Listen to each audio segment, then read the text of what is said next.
Good evening, everyone. Thank you so much for joining us. Before I say a few words about Mahler, I just want to thank the orchestra. This piece is technically difficult, physically, mentally, emotionally. It's really a difficult piece to put together, especially in 2 weeks. And also tests our concentration because it's such a long piece, and endurance as well. So it's really a massive undertaking. It's a massive piece, and in such a short time, this orchestra has done a tremendous job. So a big round of applause for the orchestra.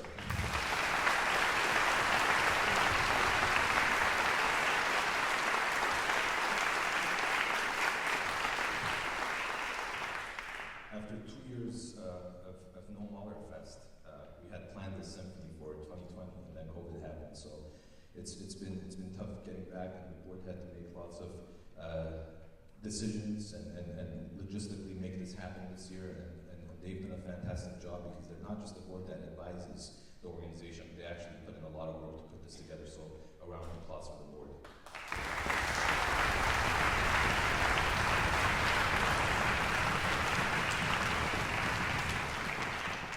Living in the 21st century, in 2022, things happen so fast with TikTok and Instagram and social media and even the news. You know, many of us, I know there are people who probably don't do this, but just read the headline and move on. Things happen so fast. This symphony is really a time for an audience and for us to really try to concentrate, be in the moment, and really experience this thing.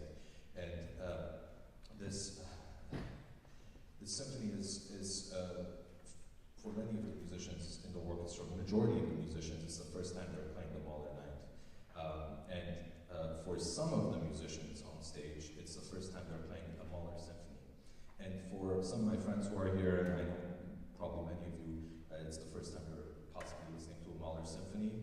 And this is probably the toughest one to come to.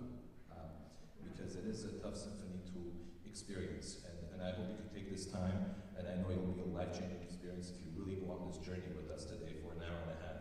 But you have to be present.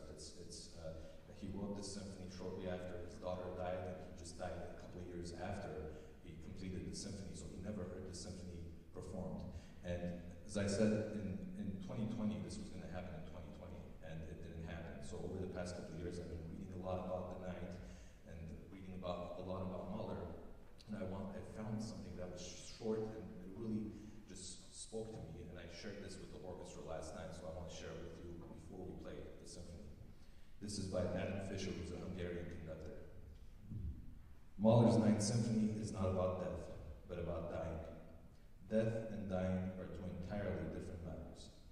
While working on the ninth, I realized that I know of no other language apart from German in which the words death and dying have entirely different etymologies.